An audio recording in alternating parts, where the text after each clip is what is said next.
when it comes to rudimental drumming, having been like center snare and caption head and stuff for drum lines, the way that I taught was a consistent technique across everything that we're playing. So I'm not going to be like, hey, when you're playing singles, use a bunch of finger and don't move your wrist. And then, hey, when you play accents, use a bunch of wrists and don't use any finger. What I'm trying to do is get a universal technique that is applicable across all the entire snare line, the entire tenor line, the entire bass line, the same sound. So that way you can play with the same touch, the same velocity, etc. But that is different than when playing on drum kit. On drum kit, you can do, Rob Brown calls this the gear switch, where you can like, hey, I'm going to play German technique, which is flat, gives you a heavier sound.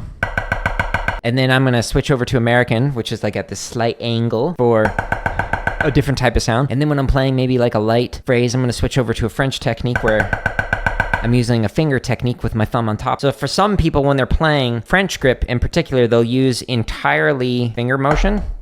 Everything they're doing is derived from opening and closing the fingers. On the opposite end of the spectrum, people who like myself will use like a modified molar technique where you'll have this like whipping motion on some of the accents when playing. That gives you a fuller sound, but it can also slow you down compared to playing like a finger technique. But somewhere in the middle is like, okay, you can use wrist and let the arm move a little bit when you're moving, naturally speaking, but don't do a full molar where it changes the angle of attack while playing through it. So there's not necessarily a right or wrong. It's just they all have trade-offs. They all have what an academic might call like affordances and constraints. The finger approach will allow you to do some things better than using a molar approach, but the molar approach will allow you to do other things better than using a finger approach. You can find thousands more free drumming tips and exercises to improve your chops, limb independence, technique, and more in my YouTube channel's home tab, or neatly organized in the link at the top of the screen.